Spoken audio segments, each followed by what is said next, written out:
नमस्कार विद्यार्थी मित्रांनो, मी सतीश काळे. विद्यार्जन सायन्स अकॅडमी या यूट्यूब प्लॅटफॉर्मवरती तुमचे सगळ्यांचे स्वागत. आजचा video time management in MST CET upcoming exam आहे. जुलै एंड किंवा first week of the August. आजच्या अपडेटप्रमाणे ज्या दिवशी मी शूट करतो आहे त्या दिवशीचं हे अपडेट आहे माझं. 15 जुलै 10वीचा निकाल असं अपडेट आहे आजचं. आपण एक महत्त्वाचा टॉपिक डिस्कस करूया अपकमिंग एक्झामच्या संदर्भात. टाईम मॅनेजमेंट काहींसाठी हा खूप महत्त्वाचा विषय ठरू शकतो, कारण एक्झाम झाल्यानंतर मग तुम्हाला असं म्हणण्याचा रिग्रेट नको आहे की एवढे क्वेश्चन्स राहिले तेवढे क्वेश्चन्स राहिले, हे बघितलेच नाही, फार सोपे होते. किंवा आणखी काही दुसऱ्या काही लॉजिकल ट्रिक्स आपण इथं डिस्कस करूया. काही फार वेगळ्या नाहीत पण महत्त्वाच्या आहेत आपल्यासाठी. याच्यामध्ये काही गोष्टी अगोदर आवश्यक असणं, माहिती असणं आवश्यक आहे. त्यामध्ये आपल्याला माहिती आहे काहींचा ग्रुप हा PCM असेल, काहींचा PCB असणार आहे. दोघांसाठी फिजिक्स केमिस्ट्री कॉमन. याच्यामध्ये फिजिक्सचे क्वेश्चन्स 50, केमिस्ट्रीचे क्वेश्चन्स 50 आणि मॅथ्सचे क्वेश्चन्स 50. अशामुळे हे 150 क्वेश्चन्स आणि इथं वेळ असणार आहे हा 180 मिनिटांचा. म्हणजे एका क्वेश्चनला 1 मिनिटापेक्षा कमीचा वेळ आहे. त्याच टाईपमध्ये इथं तेच 50 क्वेश्चन्स आणि इथं हे 100 क्वेश्चन्स. या टाईपमध्ये 200 क्वेश्चन आणि इथं वेळ आहे 180 मिनिटांचा. ओके, या टाईपमध्ये.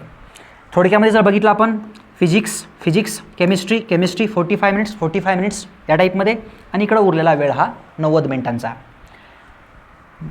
आपल्यासाठी महत्त्वाचं आहे कसं समजून घ्या. एक मागची ॲनालिसिस 2018 CBT परीक्षा कम्प्युटर बेस्ड टेस्ट, 2019 त्याच टाईपचा पॅटर्न. ऑब्वियसली तुम्हाला पेपरमध्ये काय गोल करायचं नाही, सर्कल करायचं नाही. OMR शीटवरती तुमच्यासमोर असणार आहे कम्प्युटरवरती तुम्हाला क्लिक करायचं आहे. 4 ऑप्शन तिथं क्लिक करायचं आहे. त्यातल्या त्यात निगेटिव्ह मार्किंग नाही आहे. ओके, आणि कुठल्याही क्वेश्चन्सला तुम्ही कधीही स्विच करू शकता. क्वेश्चन 1 वरनं क्वेश्चन 10 वरती जाऊ शकता आणि 10 वरनं 50व्या क्वेश्चनवरती सुद्धा जाऊ शकता. दुसरा, जसं की क्वेश्चनला तुम्ही एखादा क्वेश्चन आहे क्लिक केलं A ऑप्शन, नंतर समजलं की नाही A नाही, त्याचा ऑप्शन D आहे करेक्ट, Dला क्लिक करा, काही अडचण नाही. तुम्ही ॲन्सर्स पण तुम्ही स्विच करू शकता, चेंज करू शकता, हे तर माहितीच आहे आपल्याला. त्याच्या पुढे आणखी आपण जर बघितलं 2018चा पेपर, ह्याच्यामध्ये फिजिक्स. आता पेपर किती झाले? जास्तीचे झाले. काही विद्यार्थ्यांना वेगळे पेपर आले, काहींना वेगळे आले, काहींना वेगळे आले. त्यातलं एक ॲव्हरेज काढलं आहे आपण. आपल्याला माहिती आहे शिफ्टप्रमाणे, मॉर्निंग शिफ्ट, आफ्टरनून, इव्हिनिंग शिफ्टप्रमाणे पेपर वेगवेगळे आले, बरोबर. नंबर ऑफ न्यूमरिकल्स आणि नंबर ऑफ थेरॉटिकल क्वेश्चन्स थोडेफार चेंज झाले. बट एक आपण त्यातलं कॉमन ॲव्हरेज काढलं आहे. फिजिक्सच्या पेपरमध्ये जर बघितलं आपण 2018ला जवळपास 39 न्यूमरिकल क्वेश्चन्स होते आणि 11 थेरॉटिकल क्वेश्चन्स होते. काहींना वेगळं पण असेल. ओके, 40-10 असं पण असेल किंवा आणखी 38-12 असं पण असू शकेल.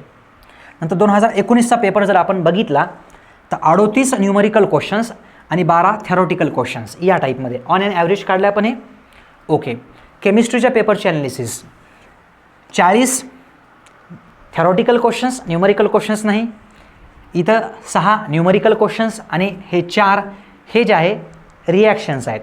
ओके, तसंच इथे बघितलं थेरॉटिकल क्वेश्चन्स जास्त असतात. थेरॉटिकल क्वेश्चन्स रिलेटिव्हली फिजिक्सच्या 6 न्यूमरिकल क्वेश्चन्स आणि हे 5 आपल्याला माहिती आहे हे theoretical questions or reactions. Sorry, आता रिॲक्शनचे टॉपिक्स तुम्हाला माहिती आहेत आणि न्यूमरिकलचे सुद्धा टॉपिक्स 11वीचे आणि 12वीचे तुम्हाला माहिती आहेत. माहिती असायलाच पाहिजे. बायोचे क्वेश्चन्स डिस्कस करण्याची गरज नाही आहे. कसे क्वेश्चन्स असतात माहिती आहे तुम्हाला. हे थेरॉटिकल.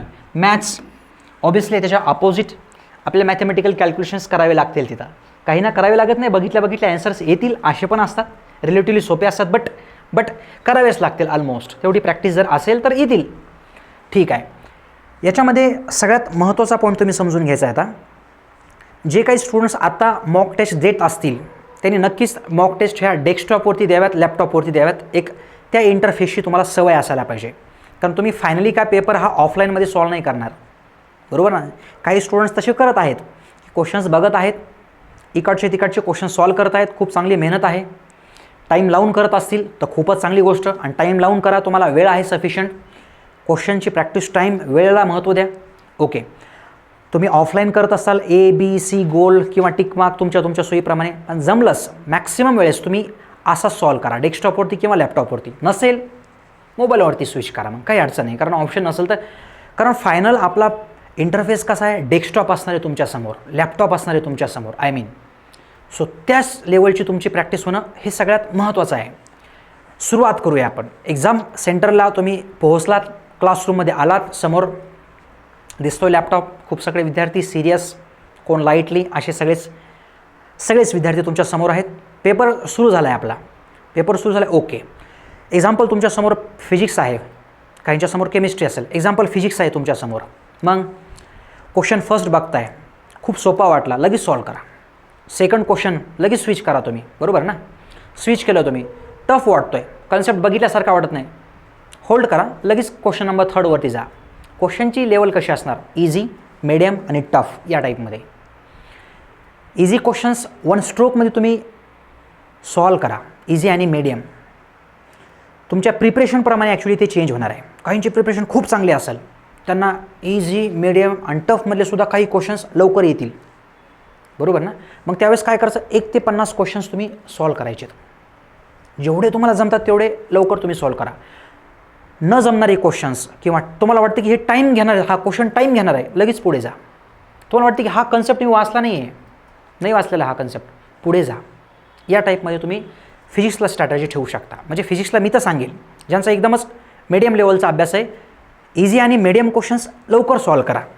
पहिल्या क्वेश्चनपासून 50 क्वेश्चन्स तुम्ही तुमच्या डोळ्याखालनं गेले पाहिजेत ते. मग नंतर या ना तुम्ही पहिल्या क्वेश्चन्सला. जर सॉल्व केला नसेल तर पहिला करा, चौथा करा, जो सॉल्व नाही केला तो. मग बघा ना तिथे तुम्हाला आणखी काही गोष्टी आठवायला लागतील. असं पण होतं बऱ्याचशा वेळेस पेपरमध्ये. केमिस्ट्रीला या टाईपचा पॅटर्न फॉलो करा. 1 ते 50 1 स्ट्रोकमध्ये जा. पहिला क्वेश्चन जमतोय, दुसरा जमतोय, तिसरा जमतोय, सॉल्व करा. इझी लेवल तुम्हाला वाटणारे इझी क्वेश्चन्स तुम्ही सॉल्व करा. मीडियम लेवल तुम्हाला वाटणारे ते सगळे सॉल्व करा. तुम्हाला वाटतं की हा कन्सेप्ट बघितलाच नाही किंवा हा माहीत नाही, हा वेळ घेणार आहे, त्याला होल्ड करा, नंतर सॉल्व करा. बऱ्याचशा वेळेस असंही दिसून येईल की तुम्हाला नंतर आठवेल ते. ओके. या टाईपमध्ये हे झालं आपलं फिजिक्सचं, केमिस्ट्रीचं. आता बायो आणि मॅथ्सला तर प्रॅक्टिसच लागणार आहे. बायो असेल तर थेरॉटिकल क्वेश्चन्स, माहिती असेल तर माहितीच असणार आहे, कधी वाचलंच नसेल तर मग तुम्हाला आठवणार नाही ते, या टाईपमध्ये. ओके. आता वेळ जातो एखाद्या क्वेश्चनला, म्हणजे कसं बरं, हे बघा, एका क्वेश्चनला आपल्याला एक डोक्यात तुम्ही ठेवा की आपल्याला वेळ किती आहे, साधारणतः 40 सेकंद 50 सेकंद तुम्ही एक टेंटेटिव्ह धरून चला. 1 मिनिटापेक्षा कमी वेळ तुम्हाला एका क्वेश्चनला द्यायचा आहे. सोपे क्वेश्चन्स असतील त्याच्यापेक्षा पण तुम्हाला तिथं कमी वेळ लागणार आहे. एक्झाम्पल 10 सेकंदच एखादा क्वेश्चन सॉल्व होईल, मग तो तुमचा वेळ सेव्ह होतोय. तो क्वेश्चन्स तो नंतर तुम्ही शेवटी देऊ शकता. कुठल्या क्वेश्चन्सला की जे आठवत नाही आहेत, की एखाद्या क्वेश्चन्सच्या ऑप्शनमध्ये कन्फ्युजन असणार आहे बघा. आता जे क्वेश्चन्स, आता एक्झाम्पल एक क्वेश्चन आहे, 4 ऑप्शन्स आहेत, तुम्हाला 3 ऑप्शन हे पण वाचल्यासारखं वाटतं, हे पण वाटतं, हे पण वाटतंय, बरोबर ना. त्यात तुम्ही काय करा की एकदम लिस्ट प्रोबेबल आहे की नाही हे होऊ शकत नाही, त्याला पहिलं बाहेर काढा. एक्झाम्पल डी, हे ऑप्शन नाही आहे, पहिलं बाहेर काढलं. ऑप्शन सी नाही वाटत तुम्हाला, हे शक्यता फार कमी आहे, काढून टाका बाहेर. ऑप्शन ए आणि बी विषयी फार कन्फ्युजन आहे, खूप जास्त वेळ नका घालू इथं. ए नाही तर बी करून टाका, मग काही अडचण नाही आहे. कन्फ्युजन आहे ना, ए नाही तर बी करा, कारण 50-50 चान्सेस तर आहेत. म्हणजे तुम्ही 2 ऑप्शन कमी करतात, म्हणजे तुम्ही तुमचे ॲक्युरेट लेवल वाढवतात. प्रोबॅबिलिटी काय आहे, 50-50 या टाईपमध्ये.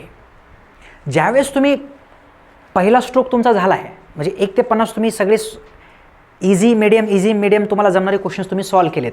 नंतर दुसऱ्या वेळेस तुम्हाला असं पण दिसून येईल की नाही, मी पहिल्या क्वेश्चनचा ॲन्सर ए लिहिलं आहे, बट ह्याचं सी आहे. कारण तुम्ही बराचसा वेळ तिथं बसलेले आहात आणि क्वेश्चन पेपर सॉल्व करत आहात. तुमची मेमरी आता रिकॉलिंग मेमरी झाली आहे, पूर्णपणे आठवायला लागली सगळ्या गोष्टी. मग त्यावेळेस अशा पण गोष्टी तुम्हाला होऊन येतील. टाईम मॅनेजमेंट हा कोणासाठी महत्त्वाचा विषय आहे बरं. टाईम मॅनेजमेंट ज्यांची प्रॅक्टिस कमी असते, जनरली MCQ किंवा मॉक टेस्टची प्रॅक्टिस कमी असते, त्यांच्यासाठी टाईम मॅनेजमेंट हे जास्त महत्त्वाचं राहत आहे. असं नाही आहे की ज्यांची फार चांगली प्रॅक्टिस आहे, बट काही विद्यार्थ्यांची सवय असते की ते स्ट्रक होऊन बसतात एखाद्या क्वेश्चनला, खूप जास्त वेळा करतात, स्ट्रक होऊन बसतात, तिथंच अडकून बसतात. अशी अपॉर्च्युनिटी, पुढचे सोपे क्वेश्चन्स कधी लूज करतात ते. मग शेवटी त्यांना काय करावं लागतं की वेळ कमी राहिलेला असतो आणि क्वेश्चन्स जास्त राहिलेले असतात. मग अशा वेळेस त्यांना काही ऑप्शन नसतं.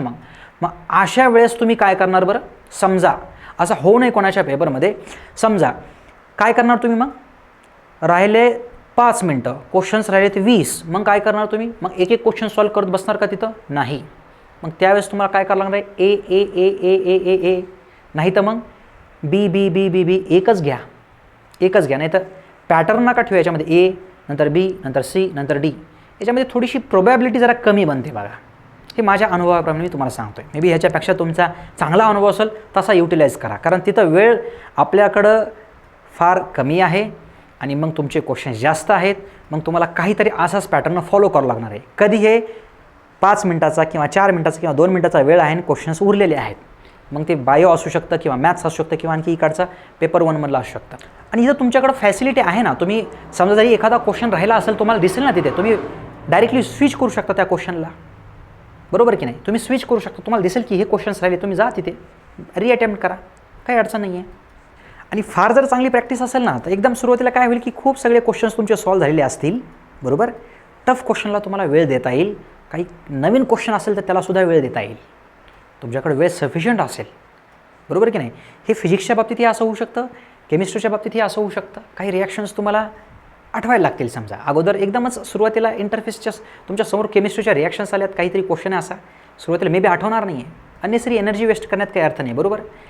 हे अंदाज येईल, प्रत्येकाचा वेगवेगळा असणार आहे. बघा एकदम टाईम मॅनेजमेंट हा जो प्रकार आहे ना प्रत्येकाचा वेगवेगळा असू शकतो, पण त्यातलं कॉमन काय सांगितलं की 1 स्ट्रोकमध्ये सोपे मीडियम लेवलचे क्वेश्चन्स तुमचे सॉल्व्ह झाले पाहिजेत, बरोबर. स्टक व्हायचं नाही आहे आपल्याला, स्टक व्हा, शेवटी स्टक व्हा. जास्त तुम्हाला वेळ द्यायचा आहे, शेवटी वेळ द्या. मग तुम्ही एखाद्या क्वेश्चनला एकदम सेपरेट ठेवून द्या की तुम्हाला माहिती की हा क्वेश्चन्स मला पक्का येणार आहे, पण वेळ लागतो आहे काहीतरी कॅल्क्युलेशन्समध्ये किंवा आठवण्यामध्ये, शेवटी ठेवून द्या त्याला. आणि आणखी एकदा सांगू इच्छितो की तुम्ही काय जे यूट्यूबच्या मला दिसतं की यूट्यूबचे काही व्हिडिओ असे आहेत की हे जास्त महत्त्वाचे टॉपिक, हे कमी महत्त्वाचे टॉपिक, हे असं शक्यतो तरी अभ्यास करू नका. मी असं माझं पर्सनल सजेशन देईन तुम्हाला. कारण कसं आहे की जास्त महत्त्वाचा टॉपिक आहे आणि कमी महत्त्वाचा टॉपिक आहे, कमी वेटेजचा टॉपिक आहे म्हणून सोडायचा असं तर नाही ना. मागच्या व्हिडिओमध्ये पण मी सांगितलं की कमी महत्त्वाचा आहे, मे बी तिथं एकदम सोपा क्वेश्चन बनू शकतो. आणि एक्झाम्पल जास्त वेटेजवाला टॉपिक आहे, तिथं 2-3 क्वेश्चन समजा टफ आले तिथनंच, मग एकदम सोपे टॉपिक आय मीन क्वेश्चन्स आपले इथं आपण स्किप करतो, त्याचा मिनिंग असा झाला. सो या टाईपमध्ये एक टाईम मॅनेजमेंटचा एक फॅक्टर मी तुमच्यासोबत शेअर केला आहे. सो आपण इथं थांबूयात. तुम्हाला अपकमिंग एक्झामसाठी best of luck. So thank you विद्यार्थी मित्रांनो.